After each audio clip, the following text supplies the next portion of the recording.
12월 23일 목요일 하나님께서 저희에게 주신 말씀은 욥기 38장 39절부터 39장 4절까지의 말씀입니다. 내가 사자를 위하여 먹이를 사냥하겠느냐? 젊은 사자의 식욕을 채우겠느냐? 그것들이 굴에 엎드리며 숲에 앉아 숨어 기다리느니라. 까마귀 새끼가 하나님을 향하여 부르짖으며 먹을 것이 없어서 허우적거릴 때에 그것을 위하여 먹이를 마련하는 이가 누구냐? 산염소가 새끼 치는 때를 내가 아느냐? 암사슴이 새끼 낳는 것을 내가 본 적이 있느냐? 그것이 몇 달 만에 만삭이 되는지 아느냐? 그 낳을 때를 아느냐? 그것들은 몸을 구부리고 새끼를 낳으니 그 괴로움이 지나가고 그 새끼는 강하여져서 빈들에서 크다가 나간 후에는 다시 돌아오지 아니하느니라. 아멘. 오늘 주어진 말씀을 보시면 욥에게 하시는 하나님의 이야기가 계속되고 있습니다. 하나님께서는 욥에게 질문 형식으로 이야기를 하시는데요. 결국에는 하나님은 어떤 분이신지 또 욥의 질문에 대한 답변은 어떠한지 이야기를 쭉 해나가십니다. 땅에 대해서 또 하늘에 대해서 바다에 대해서 쭉 이야기를 하시면서 그 하나님께서 욥에게 하시고자 하는 이야기들을 쭉 이야기했고요. 오늘은 이제 땅과 하늘에서 살아가는 동물들을 언급하시면서 욥에게 또 그 답변을 하십니다. 5쌍의 동물들, 즉 10종류의 동물을 언급하면서 이야기를 하시는데요. 사자와 까마귀 한 쌍, 산염소와 암사슴, 들나귀와 들소, 타조와 군마, 그리고 매와 독수리, 이 동물들에 대해서 언급을 하면서 욥에게 하나님께서 이야기를 하십니다. 오늘은 2쌍의 동물, 4종류죠. 사자와 까마귀, 산염소와 암사슴에 대한 이야기가 오늘 본문에 나옵니다. 이 동물들은 지금 다 그 야생에서 자라는 동물들인데요. 이 사람의 통제와 영향력의 범위를 벗어나 있는 동물들, 그 동물들에 대한 이야기입니다. 이런 동물들은 그 고대 근동에서는 지금 혼돈을 상징하는 동물로 여겼습니다. 야생에서 그냥 마음대로 살아가는 그런 혼돈의 어떤 상징을 나타내는 동물들로 여겨졌는데, 이런 동물을 사냥하거나 죽임으로써 그 혼돈을 쫓아내려 하는 그런 모습들이 있었다 하는 거. 그래서 그 지금 혼돈의 상징인 이 동물들을 하나님께서 어떻게 다루시는지 이야기를 하시는 거죠. 이런 동물들조차도 하나님이 보호하시고 보존하신다 하는 이야기를 하시면서 욥이 하나님은 이 세상을 살피지 않으시고 혼돈 가운데 두신다고 말하는 그 이야기가 틀렸다는 사실을 증명해 주고 있습니다. 39절 보시면은 내가 사자를 위하여 먹이를 사냥하겠느냐? 젊은 사자의 식욕을 채우겠느냐? 그것들이 굴에 엎드리며 숲에 앉아 숨어 기다리느니라. 사자에 대해서 언급하고 있는데요. 하나님께서 욥에게 질문을 하는 거죠. 너가 사자를 위하여 먹이를 사냥해서 줄 수 있냐? 젊은 사자의 식욕, 그러니까 배고픈 사자의 식욕을 너가 채울 수 있냐? 그럴 수 없죠, 당연히. 그 이야기를 하면서 너는 사자에게 먹이를 주는 것, 사자의 배를 채우는 것은 불가능하다. 그러나 나는 가능하다. 하나님은 굶주린 사자에게도 먹을 것을 주셔서 생존하게 하신다라는 그 이야기를 하고 있습니다. 하나님께서 사자를 먹이신다는 거죠. 41절 보면 까마귀 이야기도 나오는데요. 까마귀 새끼가 하나님을 향하여 부르짖으며 먹을 것이 없어서 허우적거릴 때에 그것을 위하여 먹이를 마련하는 이가 누구냐. 이 까마귀는 이 광야에 살죠. 이제 부정한 동물에 속합니다. 까마귀도 육식 동물이긴 하지만 사자처럼 직접 먹잇감을 사냥하기보다는 죽은 동물의 시체로 배를 채우는 동물이죠. 그래서 부정하고 불결하게 그렇게 여겼는데요. 이런 불결한 동물인, 부정한 동물인 까마귀 새끼가 먹을 것이 없어서 하나님을 향해서 부르짖고 이리저리 배회할 때에 그것에게 먹을 것을 제공해 주고 돌보시는 분이 하나님이라는 거, 욥이 아니라는 거죠.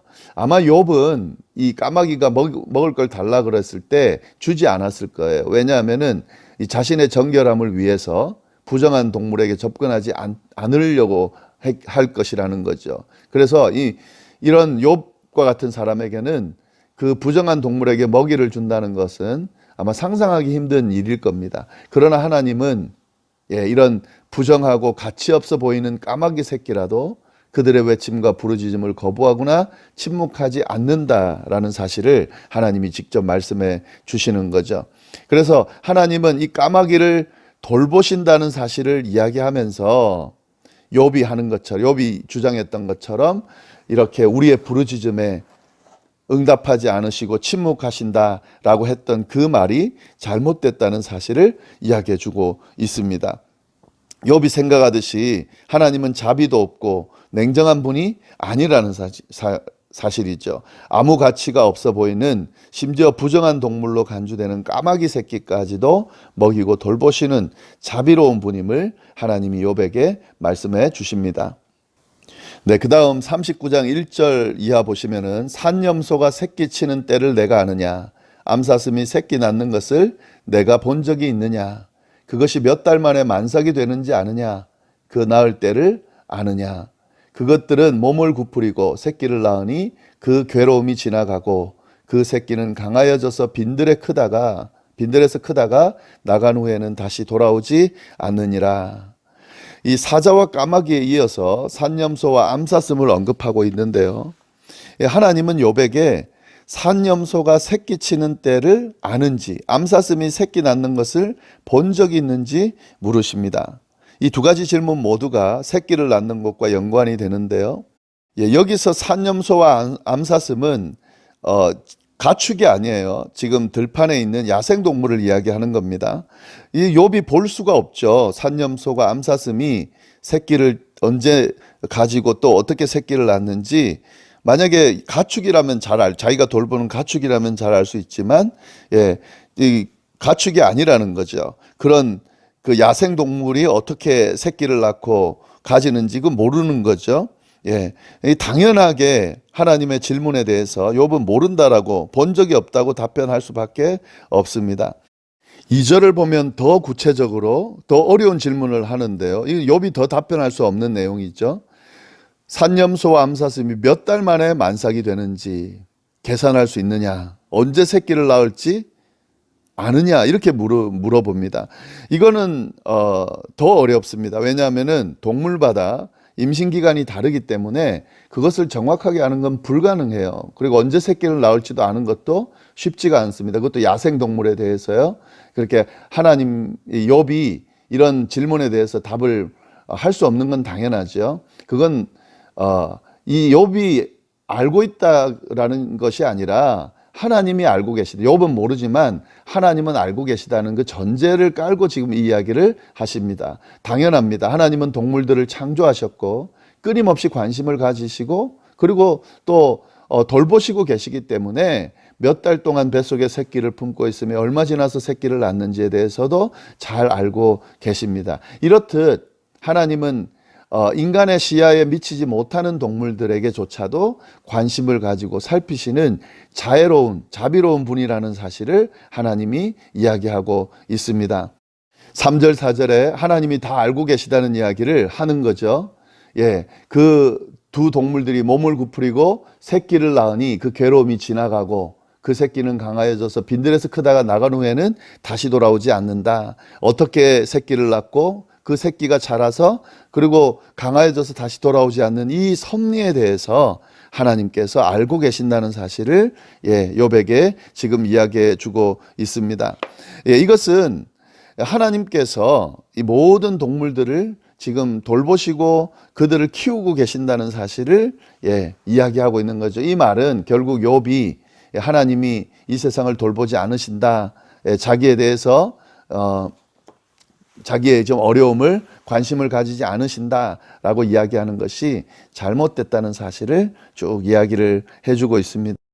여기서 우리가 꼭 기억해야 될 사실은 이 하나님께서 욥에게 이렇게 설명들을 쭉 하시면서 말씀하고자 하는, 깨닫게 하고자 하는 의도가 있습니다. 그것이 뭐냐면 욥이 지금 판단하고 하나님 앞에 탄원하면서 하나님 앞에 질문하는 내용들을 보면 지극히 자기중심적인, 또 인간중심적인 생각을 가지고, 관점을 가지고 판단하고 지금 질문하고 있다는 거죠. 하나님은 이걸 지금 바꿔 놓으시려고 지금 이 이야기들을 쭉 하시는 거죠.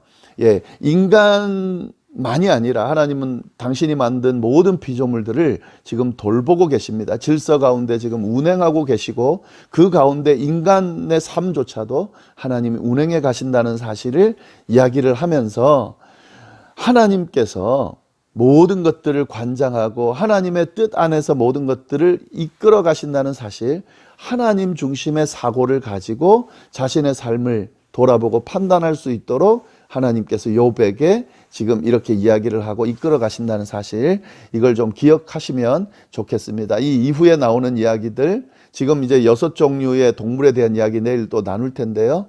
그 모든 것들을 하나님이 돌보시면서 질서 있게 이 모든 것들을 이끌어 가신다. 이런 관점에서 너의 삶을 어떻게 돌보시는지 좀 봐라 하는 이야기 이제 계속해서 하실 텐데, 이것을 기억하면서 말씀을 쭉 같이 나눠가면 좋을 것 같습니다. 네, 기도하겠습니다. 하나님 아버지 감사합니다. 말씀으로 하루를 시작합니다. 오늘 말씀을 통해서 인간 중심, 인간이 이 세상의 주인인 것처럼 그렇게 살아가는 삶이 아니라 하나님 중심, 하나님께서 이 세상을 창조하시고 또 다스리고 질서 가운데 이끌으신다는 그 사실, 우리가 다시 한번 깨닫게 해주심에 감사를 드립니다. 그 사실을 기억하면서 우리에게 주어진 삶을 살아갈 수 있도록 인도하여 주옵소서.